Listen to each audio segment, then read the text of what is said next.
तो हमारा basic maths का लेक्चर 3 है ये। तो लेक्चर 3 में हम लोग रैशनल नंबर कवर करने वाले हैं। रैशनल नंबर के बारे में जानते हैं कि क्या होता है रैशनल नंबर, इसका डेफिनेशन देखेंगे और इसमें और उसके अंदर क्या क्या आता है सारी चीज़ों को अच्छे से एक्सप्लेन करेंगे और देखेंगे। तो सबसे पहले हम शुरू करते हैं रैशनल नंबर से। रैशनल नंबर क्या होता है? तो सबसे पहले याद रखना कि कहीं भी अगर क्यू आए ना, तो क्यू रिप्रेजेंट करता है रैशनल नंबर को। ये याद रखना, ध्यान में रखना होगा। Rational number is represented by Q. Q stand for rational number. ये हमें याद रखना होगा। तो डेफिनेशन से पहले समझ लेते हैं कि रैशनल नंबर होता क्या है। यहाँ पर मैंने इसको इस तरह से एक्सप्लेन करने की कोशिश किया है, देखते हैं। जैसे कि मैंने बताया कि Q जो है रैशनल नंबर के लिए स्टैंड होता है। तो Q कोई भी ऐसा नंबर होगा जो P बाई Q के फॉर्म में होगा, चाहे वो कोई भी नंबर हो। अगर वो P बाई Q के फॉर्मेट में हुआ या फॉर्म में हुआ, दोनों ही कहना एक ही बात है। चाहे इस फॉर्मेट में हो या इस फॉर्म में हो, जहाँ पर P एंड Q जो है इंटीजर हो, बिलोंग्स टू इंटीजर। ये साइन देखो, ये साइन जो है ना, ये ये होता है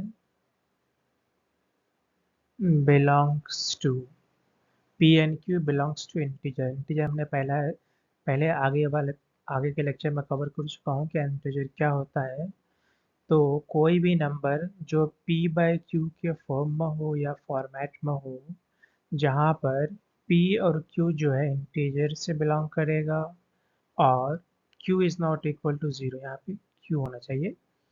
Q is not equal to zero, sorry ये Q नहीं होगा, ये स्मॉल q होगा, क्योंकि हमने यहाँ पे देखा ना P अपन Q, यहाँ पे हमने स्मॉल q लिखा है। कैपिटल Q से तो हम रैशनल नंबर को डिनोट करते हैं। तो Q is not equal to zero, small q है ये। Q is not equal to zero. कोई भी ऐसा नंबर जो P बाई Q के फॉर्म में हो, जहाँ पर P और Q जो है इंटीजर से बिलोंग करता है और Q is not equal to zero. I hope मैंने अच्छे से क्लियर बोला है, तो समझ में आ रहा होगा। तो इस तरह से होता है। और अगर इसके डेफिनेशन की अगर हम बात करें कि रैशनल नंबर का डेफिनेशन क्या है, तो इसको हम लोग डेफिनेशन, देखो यार डेफिनेशन तुम खुद बना सकते हो। अगर एक बार तुम समझ जा रहे हो ना, तो डेफिनेशन तुम अपने आप में लिख सकते हो। डेफिनेशन याद करने की ज़रूरत नहीं है।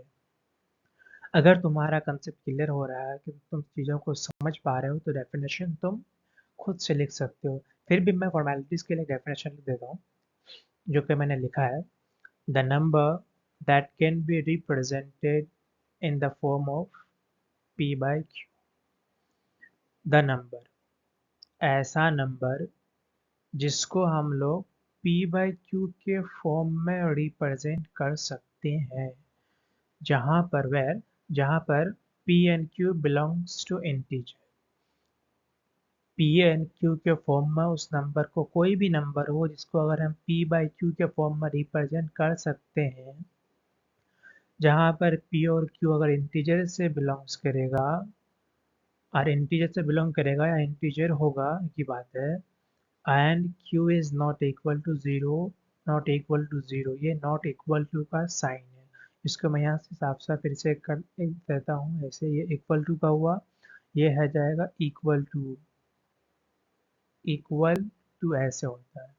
और यहीं पे अगर हम ऊपर से ऐसे का कर देते हैं, तो ये हो जाएगा not equal to. Not equal to, तो जहाँ पर यहाँ पे वाला साइन है, नॉट इक्वल टू का साइन है, जहाँ पर Q is not equal to zero are known as rational number. ऐसा नंबर जिसको हम P बाई Q के फॉर्म में रिप्रेजेंट कर सकते हैं, और जहाँ पर P एंड Q जो है इंटीजर से बिलोंग करेगा या इंटीजर होगा, और Q is not equal to zero. Q जो है not equal to zero, Q zero के बराबर नहीं होना चाहिए। सवाल तो आ ही रहा, ये समझ में को सवाल दिमाग में सवाल आ सकता है कि भाई क्यों नॉट इक्वल टू ज़ीरो, क्यों ऐसा क्यों है? तो देखो क्या होता है कि यार मान लेते हैं कि हम 1/2 लेते हैं या 1 लेते हैं। अगर यहाँ पे मेरा 1 के नीचे कुछ नहीं है, तो ये ऑब्वियस है ये कि यहाँ पे 1 छिपा हुआ, ये हिडन है। और अगर इसको ही अगर देखो अगर 3 ले रहे हैं, नीचे कुछ भी नहीं है, इसका मतलब 1 ऑब्वियस हिडन है, ये होता ही है, तो 1 है। तो इसको हम आसानी से पी बाई क्यू के फॉर्म में ला दिए। और अगर इसको ऐसे करते हैं कि 2/0, तो ये डिफाइन ही नहीं होगा, नॉट डिफाइन हो जाएगा। किसी भी नंबर के नीचे डिनोमिनेटर में जीरो जीरो नहीं रह सकता है। जीरो रहने से वो नॉट डिफाइन हो जाता है। इसीलिए यहाँ पे एक कंडीशन दिया होगा कि q is not equal to zero, zero नहीं होना चाहिए भाई। सिंपल सा तो है। The number that can be represented in the form of p by q, where p and q are integers and q is not equal to zero, are known as rational number। साफ साफ है, बिल्कुल obvious है।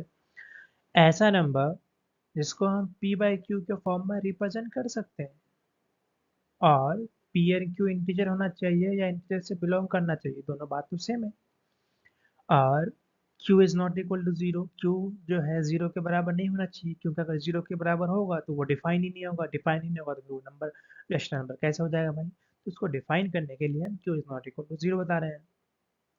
इसीलिए यहाँ पे condition दिए हैं कि q is not equal to zero, ताकि वो डिफाइन रहे। तो ऐसा ही है डेफिनेशन।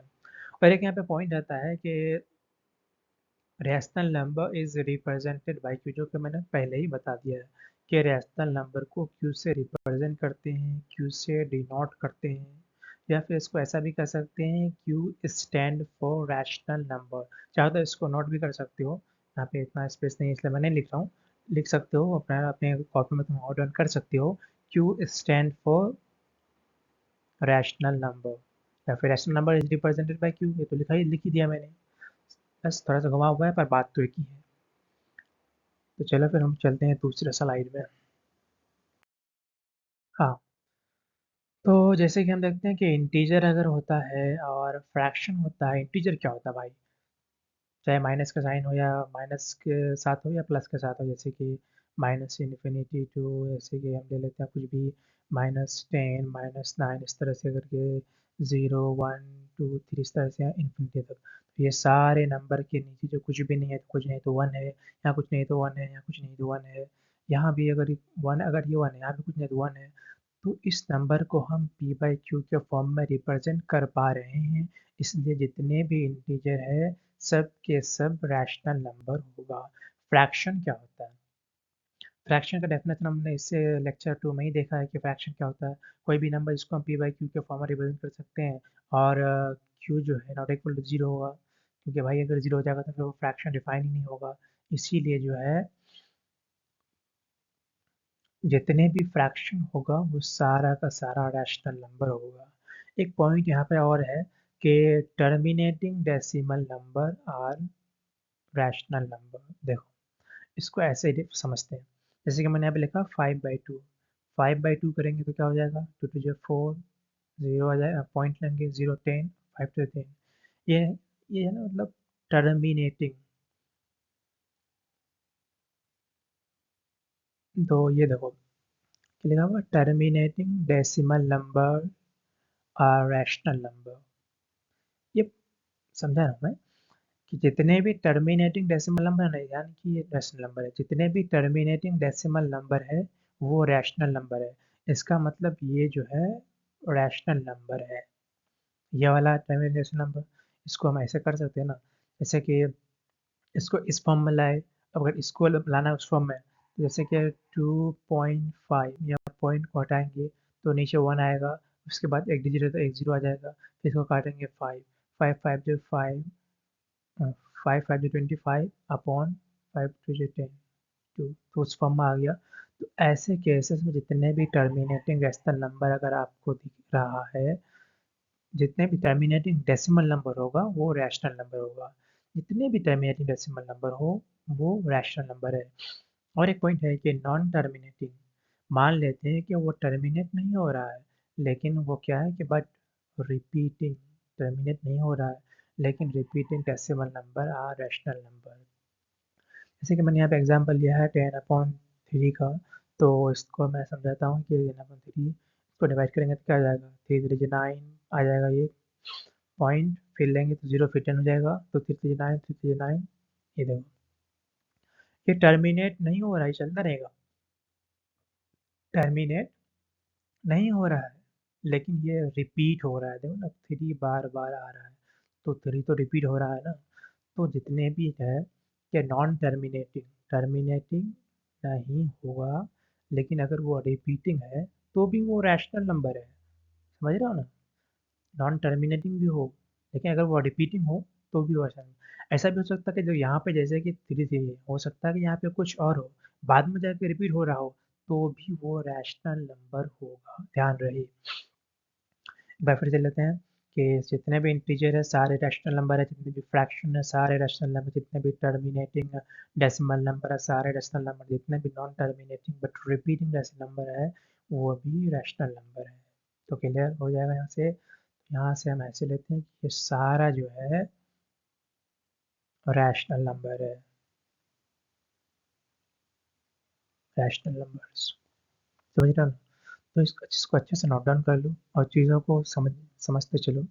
नहीं समझ में आ रहा है तो इसको बार बार देखो और बैक करके देख सकते हो रिकॉर्डिंग का, तो यही फायदा है। हाँ, तो कुछ इंपॉर्टेंट पॉइंट्स हमारा, जैसे कि इंपॉर्टेंट पॉइंट्स हैं तो उसमें से 2 इंपॉर्टेंट पॉइंट को मैं भी लिया हूँ। All integers are rational number but all rational numbers are not integer. यहाँ इसको मैं ना अगले स्लाइड में एक्सप्लेन करता हूँ कि ये क्या चीज़ है। सो अभी ठीक से समझ लो। All integers are rational number but all rational numbers are not integer. और दूसरा पॉइंट है all rational numbers always exist between two distinct, distinct का मतलब डिफरेंट होता है, टू डिस्टिंक्ट नंबर्स। और दूसरा जो है हम लोग कह सकते हैं कि we can say infinite rational numbers exist between two rational numbers. दो रैशनल नंबर के बीच में इनफिनाइट नंबर एग्जिस्ट करता है। और पहला पॉइंट ये है कि always all integers are rational number but all rational numbers are not integer. हर एक इंटीजर जो है रैशनल नंबर है, लेकिन हर एक रैशनल नंबर इंटीजर नहीं है। दूसरा पॉइंट में 2 point actually. A rational number always exist between two distinct number. एक रैशनल नंबर जो है दो अलग अलग नंबर के बीच में एग्जिस्ट करता है। और उसी के अंदर एक पॉइंट और है, we can say infinite rational numbers exist between two rational numbers. दो रैशनल नंबर के बीच में इनफिनाइट रैशनल नंबर्स एग्जिस्ट करता है। चलो इसको मैं अगले स्लाइड में लेता हूँ। तो जैसे कि यहाँ पे मैंने लिखा है कि अगर -3, मान लो कि अगर हम -3 को सिर्फ लिखते हैं, उसके नीचे अगर कुछ नहीं, मान लेते हैं कुछ नहीं है, नहीं था, इसको हमने लिख दिया अभी। -3 क्या है? ये हमारा इंटीजर है, -3 इंटीजर है। उसके नीचे अगर कुछ नहीं है तो अपॉन लेके 1 छिपा हुआ है। इसको जो है, इसी इंटीजर को हम पी बाई क्यू के फॉर्म में लिख सकते हैं, पी अपॉन क्यू। जैसे कि पी के जगह में -3 आ गया और क्यू के जगह में, यहाँ पे क्यू के जगह में कुछ नहीं था तो 1 है। तो यहाँ पर हमारा कंडीशन पूरा हो रहा है कि P and Q belongs to integer and Q is not equal to 0। P और क्यू जो है इंटीजर से बिलोंग करता है, Q is not equal to 0। तो इसीलिए हर एक इंटीजर जो है रैशनल नंबर है, और हर एक रैशनल नंबर इंटीजर नहीं है। ये दो कैसे होता है? जैसे कि मान लेते हैं कि ये नंबर को देखते हैं हम, पी बाई क्यू के फॉर्म में आ रहा है, P Q belongs to integer दोनों है, Q is not equal to 0। मतलब ये रैशनल नंबर है, क्योंकि सारा कंडीशन, जो सारा क्राइटेरिया है रैशनल नंबर का वो पूरा कर रहा है, तो ये रैशनल नंबर है।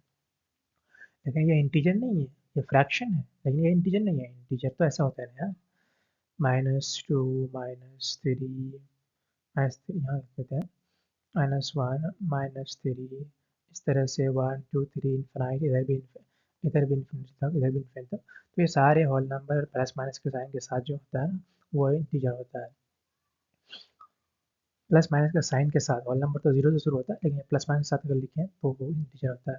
लेकिन ये फ्रैक्शन है, इंटीजर नहीं है। इसीलिए कहते हैं कि जितने भी इंटीजर है वो रैशनल नंबर है, लेकिन जितने भी रैशनल नंबर है ज़रूरी नहीं कि वो इंटीजर हो। ज़रूरी नहीं कि हो सकता है, पर ज़रूरी नहीं कि वो इंटीजर हो। और यहाँ पे जो हमारा दूसरा पॉइंट था कि मतलब एक नंबर जो है, एक रैशनल नंबर दो डिस्टिंक्ट नंबर के बीच में एग्जिस्ट करता है। तो देखो 1 हाफ ले लिया मैंने यहाँ पे, इसको ऐसे समझते हैं 2 1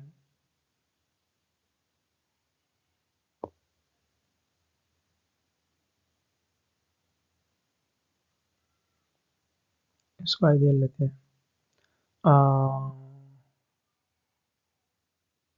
पहले इसको इरेज कर देते हैं, छोड़ो।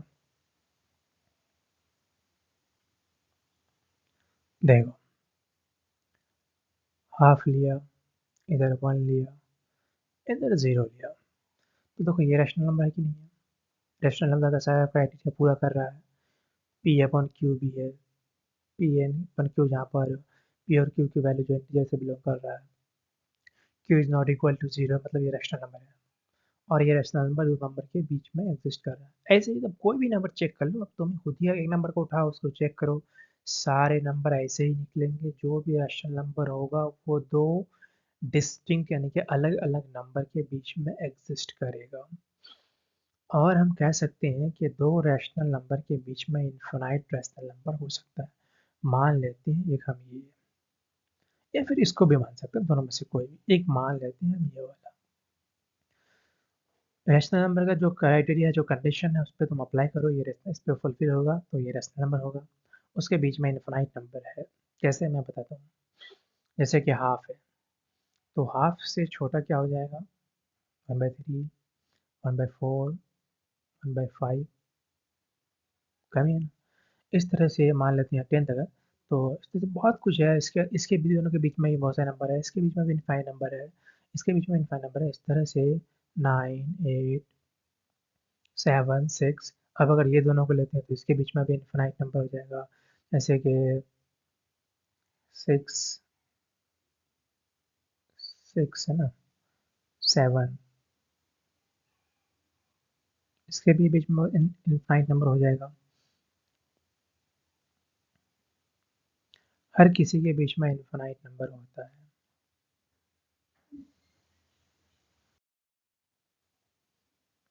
हाँ, तो मैं एग्जाम्पल क्या ले रहा था 6 7 का। हाँ, जैसे कि 6.1, 6 6.2, 7 से कम है ना, 6.3, इस तरह से आना 6.3.1, सिक्स सॉरी 6.31, 6.32, इस तरह से मतलब इनफाइनाइट नंबर हो जाएगा। तुम खुद करके देखो और चीज़ों को समझो। तो इसमें तो दोनों पॉइंट हमारा क्लियर हो गया कि पहला पॉइंट तो हमारा था कि हर एक इंटीजर जो है रैशनल नंबर है, लेकिन ये ज़रूरी नहीं है कि हर एक रैशनल नंबर इंटीजर हो, ये था। और दूसरा पॉइंट हमारा ये है कि कोई भी एक रैशनल नंबर दो डिस्टिंक्ट नंबर के बीच में होता है, और जो मैंने तुम्हें बता दिया। और दूसरी में दूसरा पॉइंट ये था कि दो रैशनल नंबर के बीच में इनफाइनाइट नंबर होता है, तो इस तरह से देख लो। जैसे कि मैंने 6 का निकाला, 7 और 8 के बीच में भी इस तरह से इनफाइनाइट नंबर निकलेगा, 8 और 9 के बीच में भी इस तरह से इनफाइनाइट नंबर निकलेगा। तो फिर है ना यार, सिंपल सा तो है। चलो फिर मिलते हैं। हाँ, तो ये अब कहता हूँ कि चीज़ों को समझो, अगर समझ में नहीं आता है तो इसको तुम फिर से उसको इतने पार्ट को देखो, इस पार्ट में समझ में नहीं आता है, कोई डाउट होता है तो टेलीग्राम ग्रुप में पूछ सकते हो, कमेंट सेक्शन में भी बता सकते हो। और अगर कुछ स्पेशल टॉपिक के बारे में पढ़ना है तो वो तुम कमेंट सेक्शन में बता सकते हो, टेलीग्राम में बता सकते हो, या फिर इंस्टाग्राम में मैसेज डीएम के थ्रू बता सकते हो। और कोई चीज़ों को समझ में नहीं आता, उस टॉपिक को एलैबोरेट करके अच्छे से एक्सप्लेन करना है, या उस टॉपिक में और ज़्यादा न्यूमेरिकल सॉल्व करना है, तो बता सकते हो, बताने से ही होगा, ऐसे नहीं होगा। चलो फिर मिलते हैं अगले लेक्चर में।